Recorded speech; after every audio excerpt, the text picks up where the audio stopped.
ছেলেমানেরা ঈদের দ্বিতীয় দিন সিলেট এয়ারপোর্টে অবস্থিত অ্যাডভেঞ্চার ওয়ার্ল্ডে আপনার বেড়াতে। সেখানে আছে প্রচুর মানুষের দল, সবাই পরিবার পরিজন আত্মীয় স্বজনকে নিয়ে আসছে বেড়াতে। এই ভ্রমণ স্পটে যাচ্ছি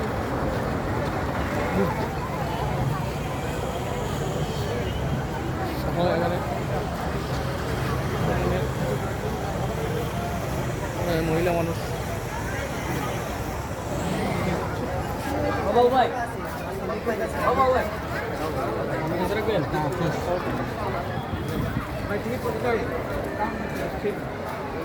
নমাজের স্থান মানে আছে, নমাজের স্থান দেখতে পাচ্ছেন আপনার, মসজিদ আছে, নমাজের স্থান। এখানে আধান হলে এখানে নমাজে পড়তে পারবেন।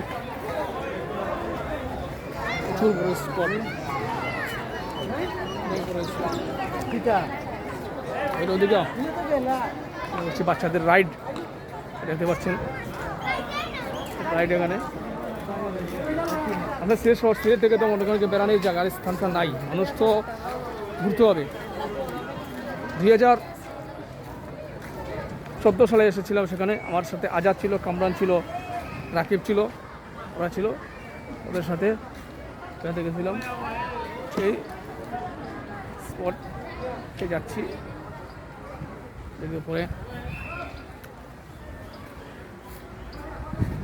প্রচুর জায়গা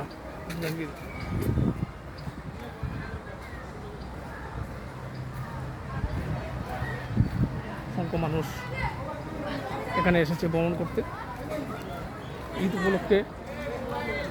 আসলে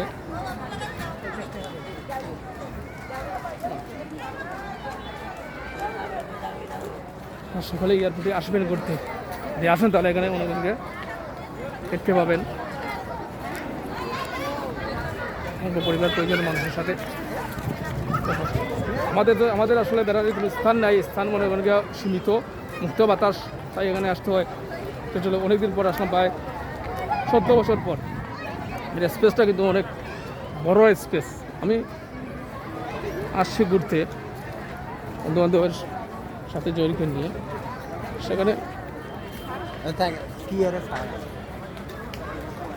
আছে না, কাছের দৃশ্যটা খুব সুন্দর। রাইডের কিন্তু দামগুলো কিন্তু অনেক, রাইড ছড়ার আগে আপনারা নিজের শুনে রাইডে উঠবেন।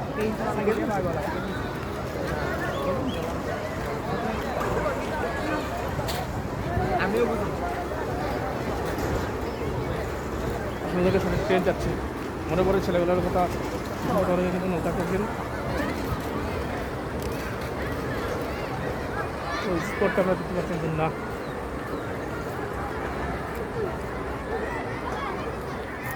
এটা তো না। এখানে আসলে টাকার তো মান একটু কমে গেছে, আজ থেকে 2021 সালে যে টাকার মান ছিল এই মানটা এখন নাই। আর 2021 সালে যে টাকার মানটা ছিল রাশিয়া ইউক্রেন যুদ্ধের পরবর্তী আমেরিকা ইসরায়েল যুদ্ধের পরে ক্রমশ টাকার মানটা কমে যাচ্ছে। এখানে সাধারণ মানুষের কিন্তু কষ্ট হচ্ছে এই ভ্রমণে আসতে। ভ্রমণে একটা বাজেটের প্রয়োজন, বাজেট বসে রাখতে হয়, পরিবার পরিজনকে নিয়ে আসতে হবে। অনেক সময় পরিবার ছাড়া আসলাম, এবার হয়তো আল্লাহ সাইডে পরিবার নিয়ে আসতে হবে। খেলাধুলা করতেছে, হেঁটে যাচ্ছি ভ্রমণের দিকে। অসাধারণ দৃশ্য, লেকের দৃশ্য দেখতে পাচ্ছেন।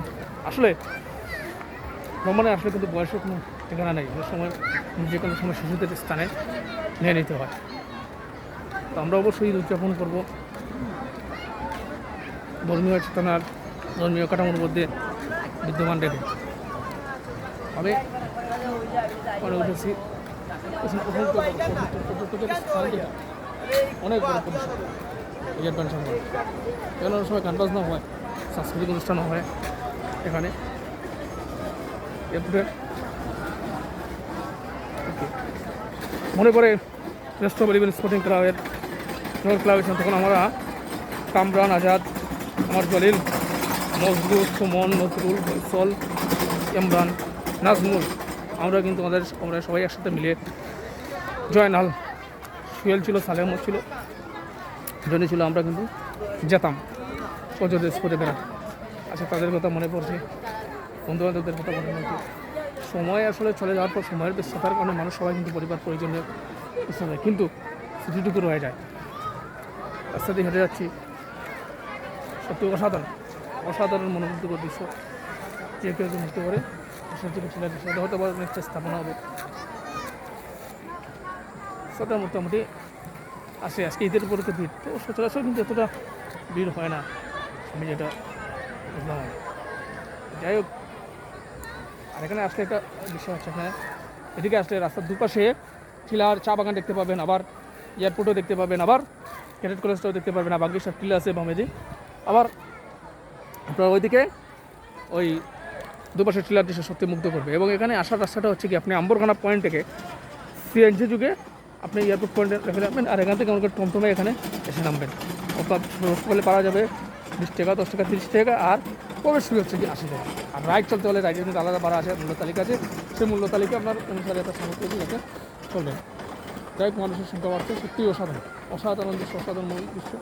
অনেক মানুষ প্রিয়জনদেরকে নিয়ে আসছে, প্রিয়জনদেরকে নিয়ে আসার স্মৃতি আলাদা।